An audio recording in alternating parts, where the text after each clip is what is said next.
আপনারা দাও চিনেন? দাও দিয়া মায়ে নিজ ছেলেকে একবারে কোপ দিয়ে পৃথিবী থেকে শেষ করে দিয়েছে।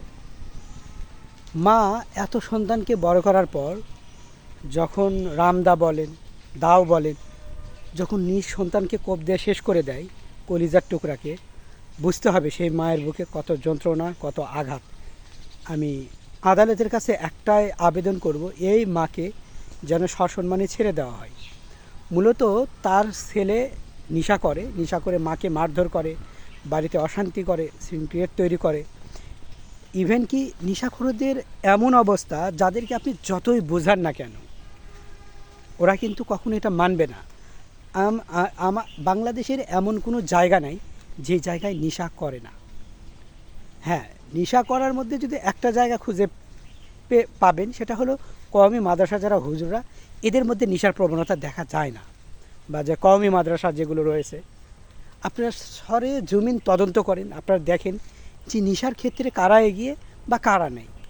আমার মূলত আমার যেটা মনে হয় যে কওমি মাদ্রাসারা এরা হয়তো নেশা করে না। এর বাইরের যে অবস্থা, ভয়ঙ্কর চিত্র, যেটা সমাজ দেখেও না দেখার ভান করে থাকে, খুবই কঠিন একটা অবস্থা।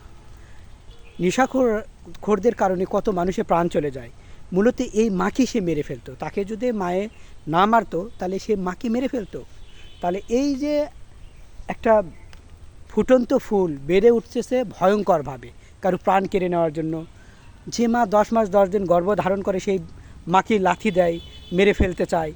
তো এটা পুরা বাংলাদেশে একই অবস্থা। এমন কোনো আপনারা ইউনিয়ন দেখাতে পারবেন না যে ইউনিয়নে, হ্যাঁ কওমি মাদ্রাসার ছাত্র স্টুডেন্ট যারা, তারা নেশা করে না, আমি যেটা জানি। কিন্তু এর বাইরে মূলত কম বেশি প্রায় গ্রামেই থাকে, মানে নেশা করে। তবুও নেশা, আমি কওমি করে না বলতে এটা বলছি না যে তারা করতে পারবে না, তারাও করতে পারবে যদি গোপনে করে, বাট আমার মনে হয় তারা কম। তাই এই নেশা ক্ষেত্রকে, এই নেশার যে ভয়ঙ্কর আগ্রাসী যে মানুষের প্রাণ কেড়ে নিচ্ছে, এগুলো বন্ধ করা দরকার। আর এই দায়ভার কি সরকার নিবে? সরকার চাইলেও কি করতে পারতো, এই জিনিসগুলো তার কন্ট্রোলে আনতে পারতো। বাংলাদেশে ভারত থেকে গরু আসে না, কিন্তু মদ আসে। বাংলাদেশে ভারত থেকে তেমন কিছু আনতে পারে না, কিন্তু ইয়াবা বলেন, গাঞ্জা বলেন, মানে নেশার দ্রব্য যেগুলো আছে, এগুলো অধিকাংশ ভারত থেকে আসে।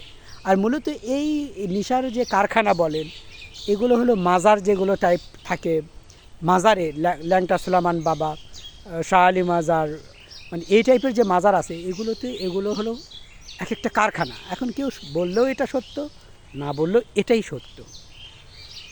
নেশা এমন একটা জিনিস যা মানুষের ভিতরকে নষ্ট করে দেয়, এবং তার সাথে সাথে মানুষের বাহিরকেও নষ্ট করে দিচ্ছে। কত বাবা মার ঘুম যা হারাম হয়ে যায়, সন্তান যখন নেশা করে, বাবা মা তখন পাগল হয়ে যায় তাকে বাঁচানোর জন্য, রক্ষা করার জন্য। এই নেশা করছে মানে শেষ। আমার এমনও লোককে দেখছি যারা নেশা করে, তারা কখনো ফলমূল খায় না, তাদের শরীর রোগাটে হয়, তাদের টাকার মধ্যে কোনো বরকত থাকে না। মানে তাদেরকে যেই টাকায় দেন না কেন, কিছু পরে দেখবেন টাকা নেই, কী করছে খবর নেই, আপনি বুঝতেও পারবেন না, সে ইয়াবা সেবন করে ফেলছে। তো এইরকম নেশা এই পৃথিবীকে ধ্বংস করে দিচ্ছে। কত মায়ের বুক খালি হবে, বা কত মানুষজন এভাবে তিলে তিলে শেষ হয়ে যাবে, কত বাবা মা নির্ঘুমে রাত কাটাবে। তাই এখনই আমার মনে হয় যে সরকারকে এমনভাবে নেশার বিষয়ে পদক্ষেপ নিতে হবে, যেহেতু পুরা বাংলাদেশ ছেয়ে গেছে, এটা ক্যান্সারের মতো ছড়িয়ে পড়ছে, মানে করোনার থেকেও বেশি ভয়ঙ্কর হয়ে ছড়িয়ে পড়ছে। ছোটো ছোটো বাচ্চারা ঢাকাতে প্রকাশ্যে ডান্ডি টানে, এই রেল লাইন যেগুলো আছে, এগুলো প্রকাশ্যে নেশা করে, ডান্ডি টানে, দেখেও দেখার নেই। কারণ ওরা রাস্তার ছেলে, ওরা তো নেশাই টানবে কেন? কোটিপতি ছেলে কি নেশা টানতে পারে না? রাস্তার হোক বা চাঁদের দেশের হোক, কোনো কথা নেই, নেশা থেকে বিরত থাকা। আর প্রকাশ্যে যারা বিড়ি খায়, এদের ব্যাপারে কোনো আইন ব্যবস্থা নেওয়া। গাড়ির মধ্যে আমি রিক্সায় উঠতেছি, উনি সিগারেট ধরাইছে, তাই আমি বললাম, এই সিগারেট ধরা যাত্রী গাড়িতে আছে, সিগারেট কেন? কয় ভাই মাথা কাজ করছে না ভাই, একটা সিগারেটটা খায়নি। তাহলে ও সিগারেট না খেলে রিক্সা চালাতে পারছে না, এটা কোনো কথা? এবং প্রকাশ্যেই অনেকে গাড়িতে ওঠার পর কেউ বিড়ি খাচ্ছে, মানা করলেও শুনতেছে না, কারণ তার নেশা উঠে গেছে। এমন আইন করুক যে বিড়ি, পান, সিগারেট, যেগুলো নেশা জাতীয় বা যেগুলো শরীরের জন্য খারাপ, এই জিনিসগুলো বাজারেই যাতে পাওয়া না যায়। আমি পানকে 1 নম্বরে রাখবো, সেটা একেবারে বাংলাদেশ থেকে তুলে দেওয়া হোক। কারণ পানের সাথে জর্দা, সুপারি হলো শয়তানের নিঃশ্বাস। যেটা একটা ক্যান্সারের কারণ হতে পারে। চুন ঝিনুক থেকে তৈরি, যেটা কিন্তু কি ক্ষতি হয়ে যায়। চুন, আপনারা একটা জিনিস, একটা এক্সাম্পল দিই, গরুর ভুঁড়ি পরিষ্কার করে বা অন্যান্য কাজে এটা ব্যবহার হয়।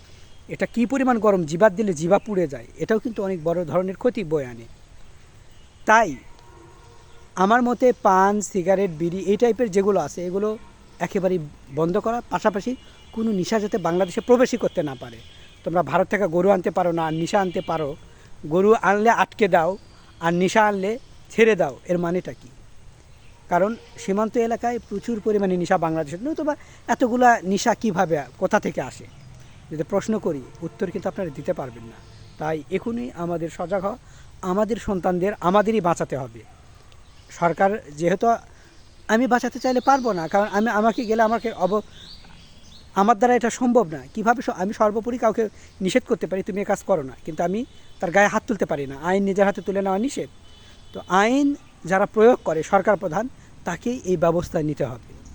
কারণ সে কিন্তু চাইলেও দোষীদের শাস্তি দিতে পারে, কিন্তু আমরা চাইলে দিতে পারবো না, কারণ আইন নিজের হাতে তুলে নেওয়া নিষেধ। তবুও আমি বলবো যে মা এ কাজ করছে, এই মা কত আর যন্ত্রণা সইবে, প্রতিদিন মৃত্যুর সাথে পাঞ্জা লড়ে, একদিনই তার সন্তানকে শেষ করে দিয়েছে, আর মৃত্যুর সাথে ওই একবারই পাঞ্জা লড়বে, আর লড়বে না। যাই হোক, এই মাকে আমি স্যালুট জানাই। তবুও কি বলবো, খারাপ লাগছে যে সে তো, যে মারা গেছে তো আমাদেরই সন্তান, আমাদেরই ভাই, আর যে মা ওটা কত কষ্ট পাচ্ছে, কম কারণে নিঃসন্তানকে সে মারেনি। তাই নেশা বন্ধ, নেশা মুক্ত বাংলাদেশ চায়।